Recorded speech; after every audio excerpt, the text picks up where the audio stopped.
नमस्कार। मैं राजा भारत की आत्मा हूं। मुझसे ही आपके देश का नाम पड़ा भारत। मैंने इतिहास की बहुत सारी घटनाएं अपने अंतःकरण में समाये रखी हैं। ये आपको अपने गौरवशाली इतिहास और तुम्हारे शूरवीरों के साहसिक कार्यों से अवगत कराएंगी। आज मैं आपको कहानी सुनाता हूं एक अनोखे वीर पुत्र की, जिसका नाम था छत्रपति शिवाजी महाराज।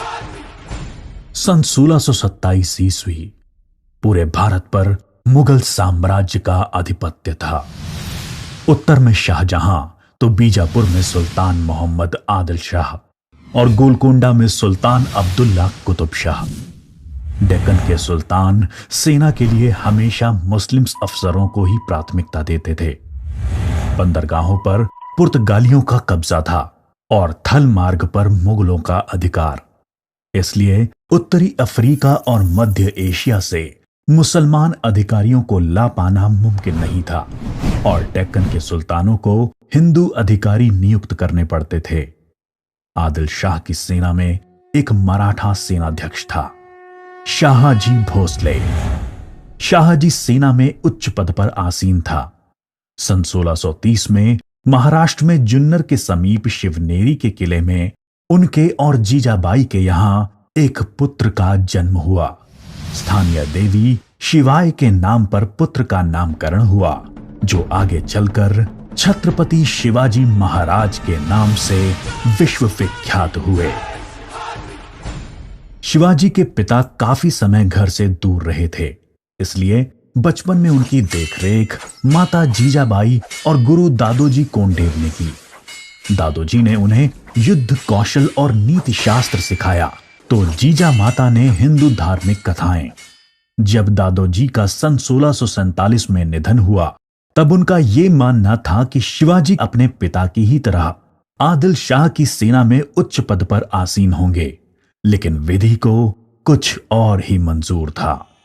सन 1646 के समय भारत में किसी हिंदू शासक का अपना स्वतंत्र राज्य स्थापित कर पाने के लिए इन तीन परिस्थितियों का पूरा होना जरूरी था।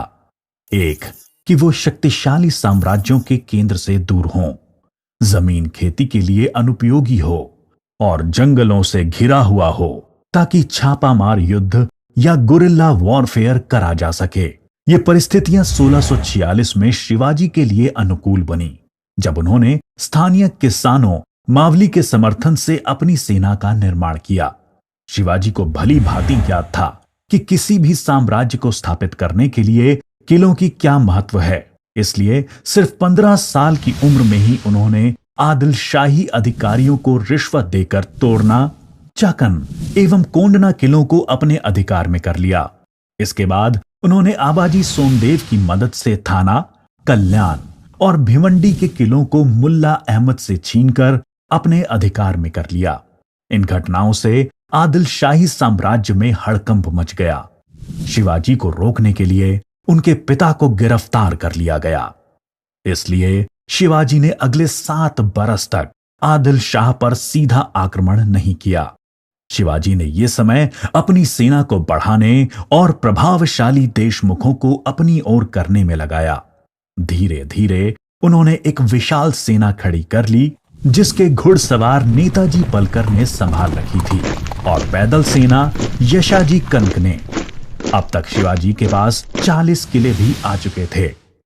शिवाजी के बढ़ते प्रभाव को रोकने के लिए सन 1659 में बीजापुर की बड़ी साहिबा ने अफजल खान को 10,000 सिपाहियों के साथ शिवाजी पर आक्रमण करने का हुक्म दिया।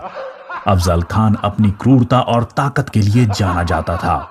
उसने शिवाजी को खुले युद्ध करने के लिए उकसाने के लक्ष्य से बहुत सारे मंदिरों को तोड़ डाला और कई बेगुनाह नागरिकों का कत्ल कर डाला। लेकिन शिवाजी ने चतुराई और रण कौशल का परिचय देते हुए छापामार पद्धति से युद्ध चालू रखा। इस समय वो प्रतापगढ़ किले में रहे, जो कि चारों तरफ से घने जंगलों से घिरा हुआ था।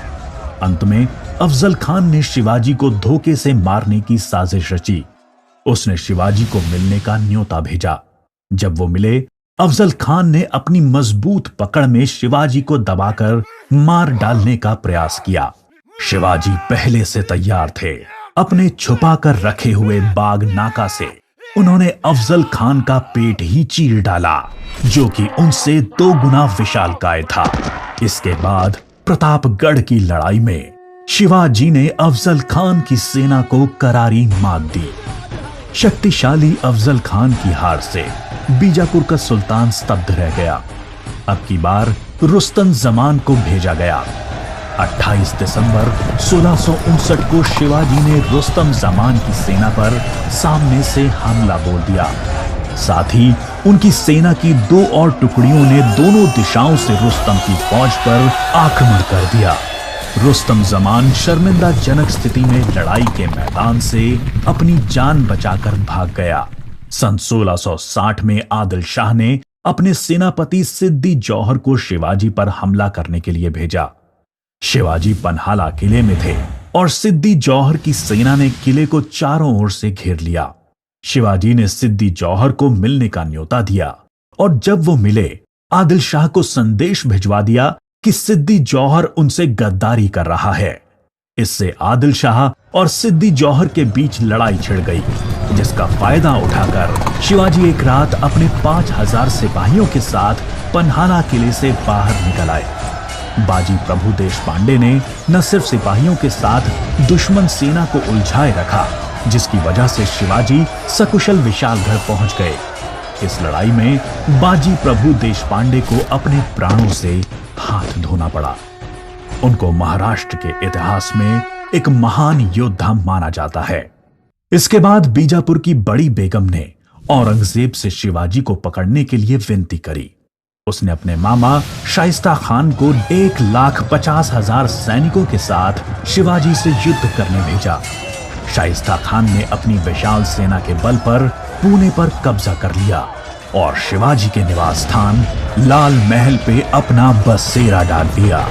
शिवाजी ने चालाकी से अपने 400 सिपाहियों के साथ शादी के बारातियों के वेश में पुणे में प्रवेश कर लिया।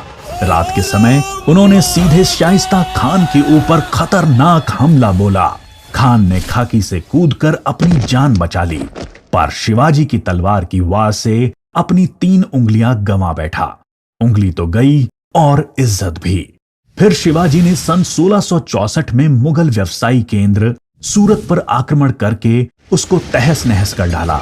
औरंगजेब आग बबूला होकर 60 वर्षीय राजपूत सेना नायक मिर्जा राजा जय सिंह को अपने 1.5 लाख सैनिकों के साथ शिवाजी से लड़ने के लिए भेजा। इस युद्ध में शिवाजी की हार हुई और उन्हें अपने 23 किले और 4 लाख की मुद्रा हर्जाने के रूप में देनी पड़ी। उन्हें अपने 9 वर्ष के पुत्र संभाजी के साथ आगरा जाना पड़ा। शिवाजी को नियंत्रित रखने के लिए पहले यह तय हुआ कि उन्हें मुगल दरबार में कोई पद दिया जाए, लेकिन औरंगजेब ने उसको बदलकर शिवाजी को घर में कैद करने का आदेश दे दिया। औरंगजेब नहीं जानता था कि यह गलती बहुत महंगी पड़ेगी। शिवाजी ने बीमारी का बहाना बनाया और अपने स्वास्थ्य को ठीक करने के आशीर्वाद के लिए साधु संतों और फकीरों को रोजाना मिठाई और उपहार भेजने की इच्छा जताई। एक दिन वो खुद श्रमिक के भेष में सामान के डब्बे में संभाजी को छुपाकर बाहर निकल आए। वो मथुरा, काशी, गया, पुरी के बाद गोलकोंडा और बीजापुर होते हुए रायगढ़ पहुंच गए। 1670 तक शिवाजी ने कई लड़ाइयां लड़ते हुए 4 महीनों के भीतर अपने राज्य का बड़ा हिस्सा मुगलों से स्वतंत्र करा लिया। सन 1671 से 1674 तक औरंगजेब ने भरसक प्रयास किया शिवाजी को अपने अधीन करने का, लेकिन वो बुरी तरह से असफल हुआ। उसने अपने उत्तम योद्धाओं जैसे दाऊद खान और मोहब्बत खान को शिवाजी से लड़ने भेजा, लेकिन सबको मुंह की खानी पड़ी। इसके साथ ही सन 1672 में अली आदिल शाह की मृत्यु हो गई और बीजापुर सल्तनत की स्थिति में चला गया। आखिर वो दिन आया जब गगा भट्ट ने 6 जून 1664 को पूरे उत्सवनुमा वातावरण में हिंदू परंपराओं के साथ शिवाजी का राज्याभिषेक किया। वो मराठा के राजा बने और कई सदियों के अंतराल के बाद हिंदू रीतियों, तिलक, जनेऊ और वेदों के उच्चारण के बीच किसी राजा का राज्याभिषेक संपन्न हुआ। शिवाजी की महानता सिर्फ उनकी बहादुरी और युद्ध कौशल में ही नहीं थी, वो एक योग्य प्रशासक भी थे। उन्होंने धर्म के आधार पर कभी किसी के साथ पक्षपात नहीं किया। उनके कई अधिकारी, यहां तक कि उनके व्यक्तिगत अंगरक्षकों में कुछ मुसलमान भी थे। उन्होंने कभी किसी भी नारी का निरादर नहीं किया, यहां तक कि युद्ध में हारे हुए दुश्मनों की स्त्रियों को भी सम्मान सहित वापस भेज देते थे। गुरिल्ला युद्ध, किलों का उपयोग और नवसेना का निर्माण भारत में पहली बार शिवाजी ने ही करा। उन्होंने 4 किलों तथा 2000 सैनिकों से शुरुआत की थी और उनकी मृत्यु के समय तक ये गिनती 300 किलो एवं 1 लाख सैनिकों की हो गई थी। मार्च 1680 में शिवाजी का स्वास्थ्य खराब हो गया। तेज बुखार और पेचिस के चलते 5 अप्रैल 1680 को 52 साल की छोटी सी उम्र में इनका स्वर्गवास हो गया। औरंगजेब ने सोचा कि शिवाजी की मृत्यु के बाद मराठा राज्य खत्म हो जाएगा, लेकिन ऐसा हुआ नहीं। पहले उनके पुत्र संभाजी ने और उसके बाद छत्रपति राजा राम ने मराठा शासन की बागडोर संभाली। औरंगजेब को करीब 25 सालों तक मराठाओं के साथ युद्ध लड़ना पड़ा, जिसकी वजह से वो अपनी मृत्यु के समय तक पूरी तरह से बर्बाद हो चुका था।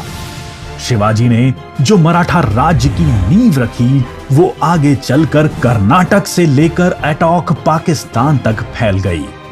शिवाजी जैसे मनुष्य कभी मरते नहीं, लेकिन लोगों के हृदय में अपने महान कार्यों, साहस और बलिदानों की वजह से हमेशा अमर रहते हैं।